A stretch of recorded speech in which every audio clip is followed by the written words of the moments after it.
Hello everyone, and thanks for coming back to the channel. Today we're doing a twofer. We've got the Beta85x Standard Edition and the HD Edition. Both come with an F4 flight controller with an OSD and a 16 amp 4-in-1 ESC. They both have a power switchable VTX up to 200 milliwatt. Power switching is done via smart audio and stick commands. The antenna is a Lumineer Axi micro antenna. The HD version features the Caddx Turtle V2. The Standard Edition features the Caddx EOS 2. Both feature 1105 6000 kV motors. Emax Zavon 4-bladed props. Motor post, I'm getting 87 millimeters. Standard Edition weighs just over 63.5 grams. HD Edition weighs just over 75.5 grams. The only other things that come in the box is a card with a QR code for a manual and some blue props. I've become known to fly these things inside, so I am giving the 85X HD a shot. I did fly the 85X Standard Edition inside as well.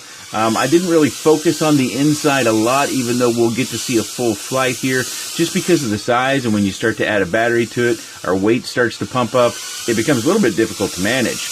But you can see I fly it okay inside the house. I'm really struggled to adjust the camera angle on either one of these in order to fly much faster. Not that I could have managed it, but I sure would have given it a lot more attempts. Naturally, the camera angle controls my flight speed to a certain degree. You may be able to fly in that top 1/3 of your screen and be able to manage it just fine. I have a difficult time with that because I tend to find that I don't see where I'm going as well, even when I'm in my own environment that I know very, very well. So this flight is a little bit tepid or modest, you might say, as comparison to some of the other flights that I've had in the house with these brushless micros and other indoor quads. But I thought it handled very well. And also, go ahead and right away, I want to draw your attention to the fact, something we've been discussing online a little bit with the Caddx Turtle. As you remember the Mobula 7 HD, we had those lines in basically all four corners. It was really predominant on the right-hand side, but I'm not seeing it in this. Now, what we've talked about a little bit with that, initially I thought I had damaged a cable on that previous review, but it seems to be that it's a firmware edition, and this is something that Caddx really hasn't done a very good job with publishing their firmware. As a matter of fact, I think if you go to their website, you'll have a difficult time ferreting out those different camera firmware versions. I think there's two out there, and you'll find them in various YouTube videos. They don't link back to the site. You'll find that it's a direct download from like Google or some other storage capacity. I know Happy Model has now got one on their site. I suspect that Beta85x probably has a firmware on their site now. If you do see any of those lines, especially when we go downstairs, there's an LED light that causes most cameras troubles. Right as you get to the through the doorway to head down the stairs, that LED light, I don't know what frequency he's at, but I have yet to find a camera that handles that light very well. Even though I kind of like the light, it's nice and flush against the wall, so I don't have to worry about the kids banging into it or anything. But we've got about a couple of minutes of flight time here. I am flying on a 2S. I'm not using a 3S battery. It's a 2S RaceDayQuads. I believe it's the 525 that I'm flying in this particular case. There are some other batteries on the market that you can fly on 2S that are about the same size. In this particular case, with the Beta85x products, because they use a strap, size isn't that big a deal.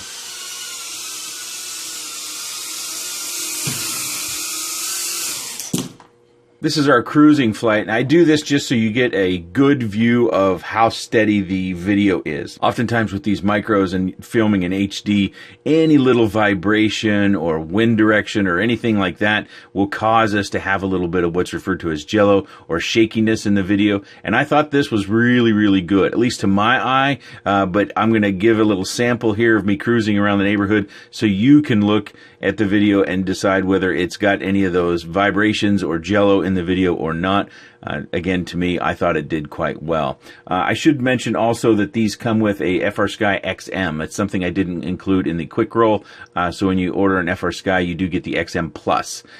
Sorry, I misstated that just a moment ago, that it does not come with the XM. It comes with the XM Plus, at least at the time when I received mine. We do see a few snow piles still. This was a few weeks ago. I've had these for a while, and I've had to kind of wait my weather out in order to be able to fly them outside. We got some, you remember that bomb cyclone or something like that? We had a period of rains up north of us. They had a lot of snow and flooding and things of that nature. So I did have to wait for the weather to clear in order to be able to provide some additional outside footage. I mainly flew it inside both of these quads, really focusing on HD because I found I really like reviewing the HD footage. And even when I'm in the goggles, I know I'm filming in HD. and I kind of think differently about my flight experience when I know that my end result is going to be in high definition. How do you feel about that? Leave your comment down below. If you've got an HD micro, do you like flying it a little bit more just because it's HD or not?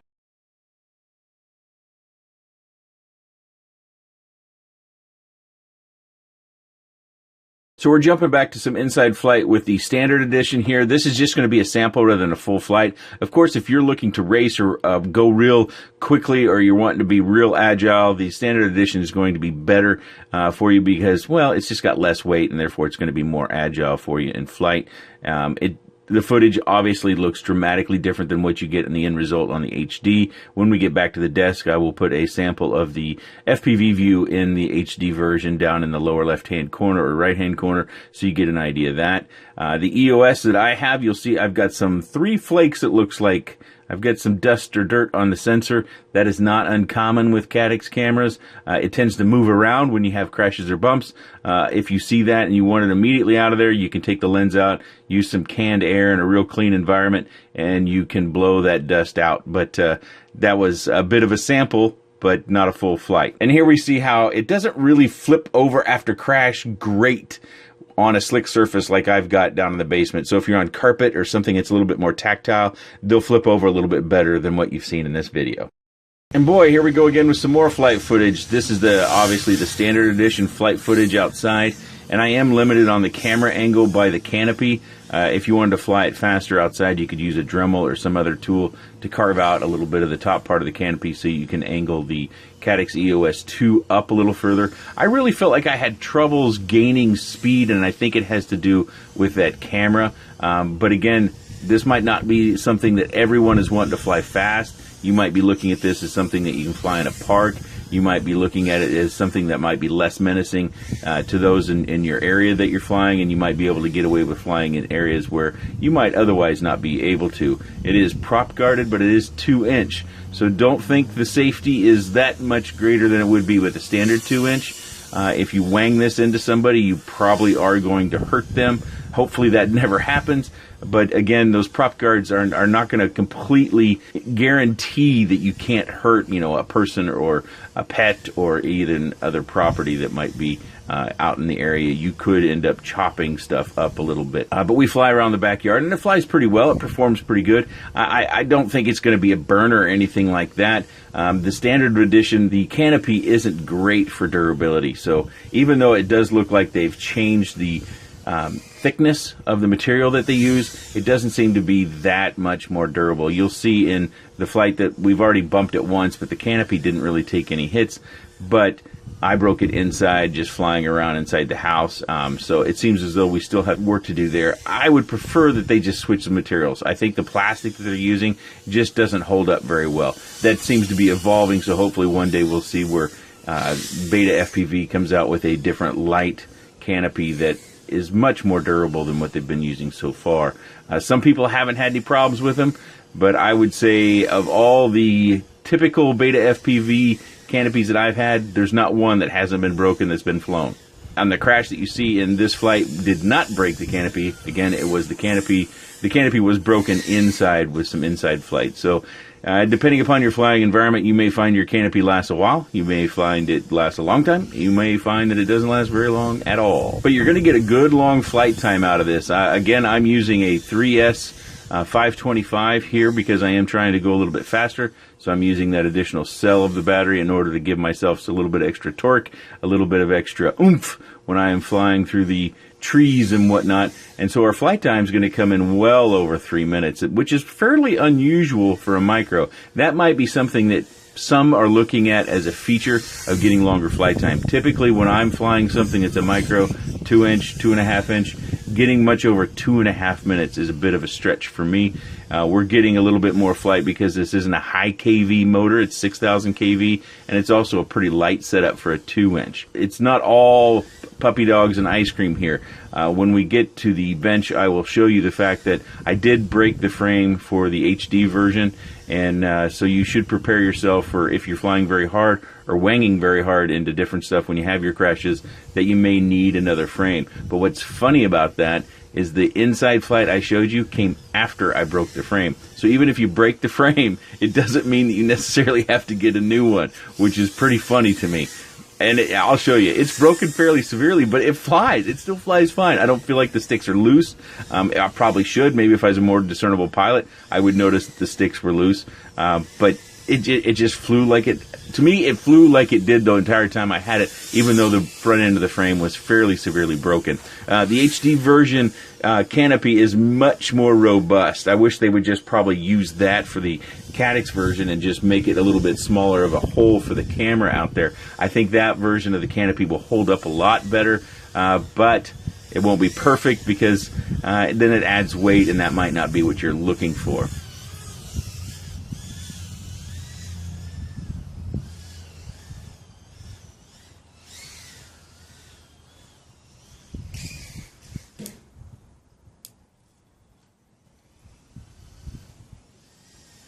I've already touched on the safety a bit. What I kind of want to drive that home, because this could maybe make you feel as though it's much more safe than it really is.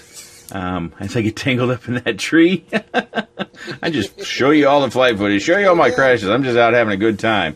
But that the safety feature is, while it is there, I wouldn't depend upon it to really bail you out of any serious flight mishaps.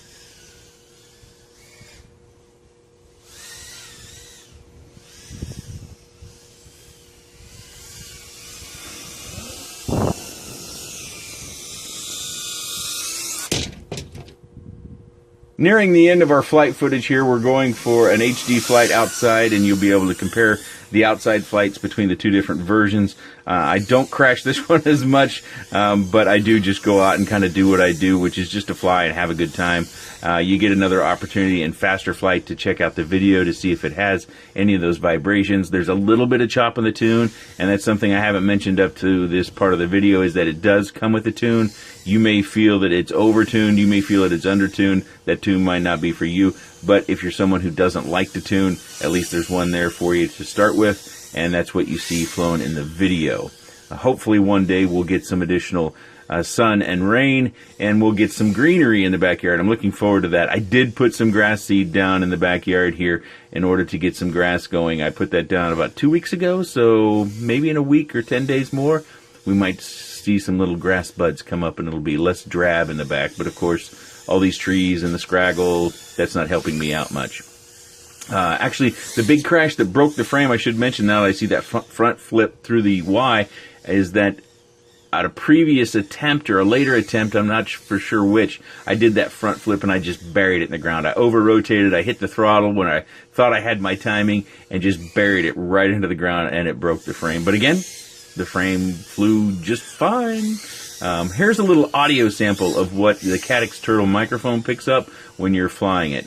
If you don't like the sound of that, some refer to it as a drill bit, you might want to mute your volume right at this point. It'll only go on for about 6 seconds.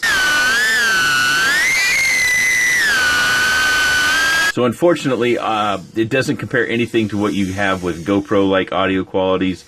It does give you some audio if you like to use it, if you want to put together a video edit and you want to hear a little bit of motor noise. Maybe some of you can use some sort of filters in order to make that noise more pleasing to hear. When I've published reviews in the past, I got some heat for the drill bit sound. Oh no, it made me feel like I go to the dentist. But, you know, I wanted to give you a sample.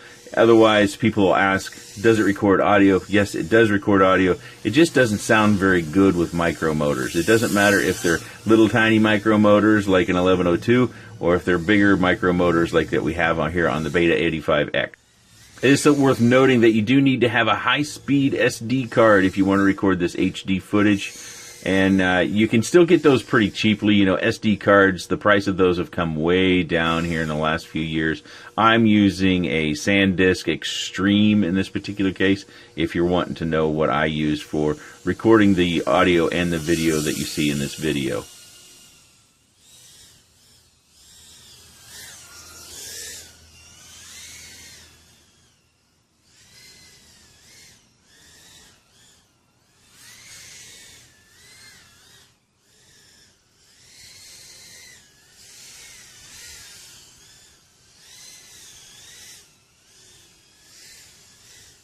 So we're getting our low voltage. You can't see it on screen, but I can, and now we're going to go land. This is a sample of footage. I just wanted to show you something when the lighting is better. The original flight that I showed you was a little bit cloudy conditions, so it might be a little less impressive. This gives you another idea of how it looks when the lighting is much, much better. We still don't have any greenery on the ground, but you get to see the swing set there and how wood tones and greens and things of that nature show up a little bit as we fly around the yard, and we do a little dancing around the playground or swing set there that the kids barely use, it seems like, anymore. The big stick that you see laying there, that did get picked up. Matter of fact, my son and I, after these flights went out, we did kind of a stick picking up chore, and he got to earn a little bit of his allowance. But hopefully this gives you an idea of how it looks if you're not familiar with the Caddx turtle and how this HD footage looks when you have better lighting conditions.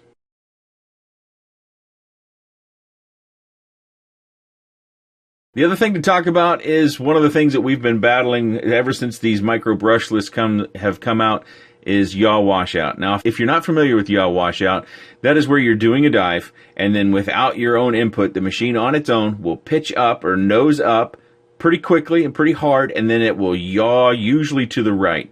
And as I'm showing you some of these dives, you'll see it either non-existent, because I usually came out of the dive early enough to where it didn't happen, or you'll see to where it happened a little bit, and then you'll see where it happens fairly dramatically at least once. So it's something that we have worked on as far as tunes. Some machines you can correct, other machines it's just been something that we couldn't correct. In this particular case, I don't think it's been 100% corrected, and you just have to fly around it a little bit. It seems like we've got choices to make. If you want a machine that's got ducted propellers on it, like this, and that whoop style, there are some flight characteristics you do have to live with, and that is one of them. But you'll see in some of those dives, it does just fine, and other times, it doesn't do very good at all.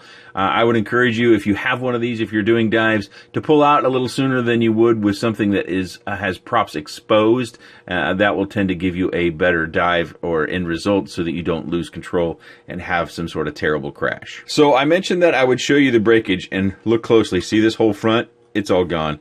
This part over here, it's gone too.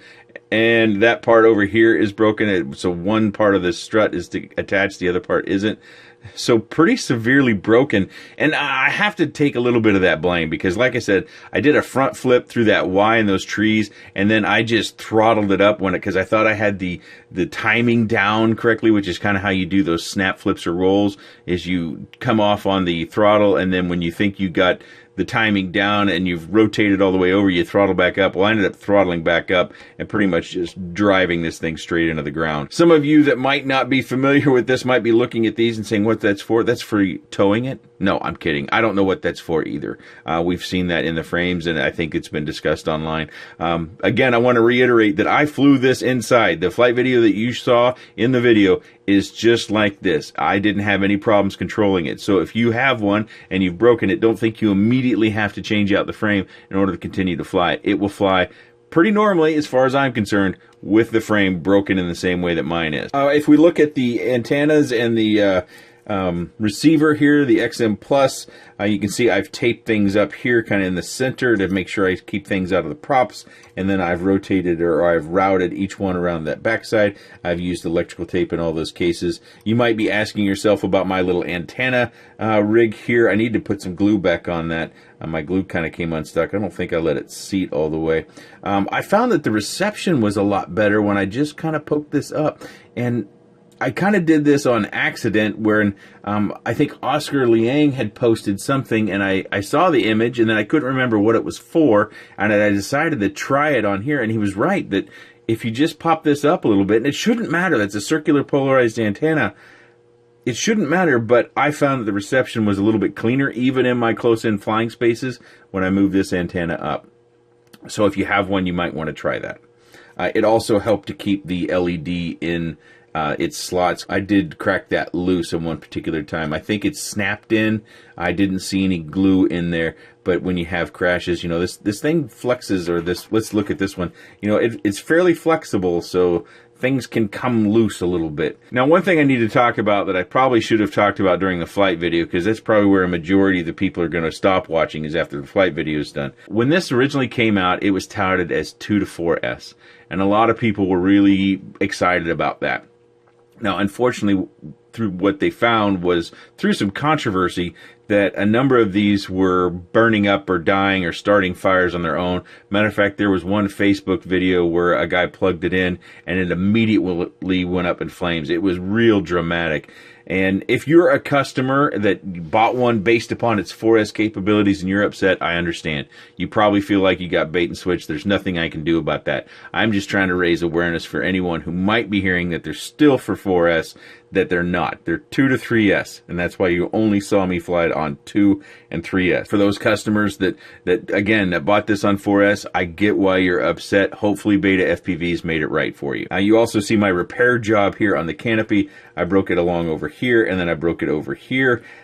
So while this is thicker and they've actually rolled this edge, it just doesn't hold up, at least not for me and not in my hands. This canopy doesn't hold up still. And you can also see that you have a fairly modest camera angle that you have. I would prefer to see a different canopy design. There are many canopies designed for this on Thingiverse. If you have access to a printer or you have a printer, that won't be an issue for you. You'll be able to print one of those mini Beta FPV85X canopies off and be able to do something different to give yourself more camera angle, maybe even some better protection and durability. The same can be said, I believe, for the HD version. There are a number of different canopies. Some have some flavor and style. Some are relatively standard. But in my experience, this one is very, very hardy. And I do like how it supports not just the caddx, which is screwed in underneath, but it also supports the VTX. The VTX can create heat, and it keeps some airflow between all these different components, which can help us with our longevity. So the standard version comes in at $159.95 US dollars, and the HD version comes in at $199.99. If I happen to receive or find a coupon, I will put that down in the video description below, and you're free to use that. They indicated that they might have a coupon for me dependent upon when I've published videos, or maybe they have one coupon code that's been going out to a number of different reviewers. I can't say for certain. I didn't ask that question. But if you're interested in one of those, that coupon code may save you a few dollars, because they are not cheap. I suspect you're also going to be seeing transitional frames for these. I wouldn't be surprised if our designers out there are looking at this and seeing a possibility to transition from more of an indoor flyer to an outside flyer. And I'll look around and I'll investigate those as well. If you have any comments, questions, suggestions, or otherwise, please let me know in that section down below. I appreciate your time. And thanks for watching.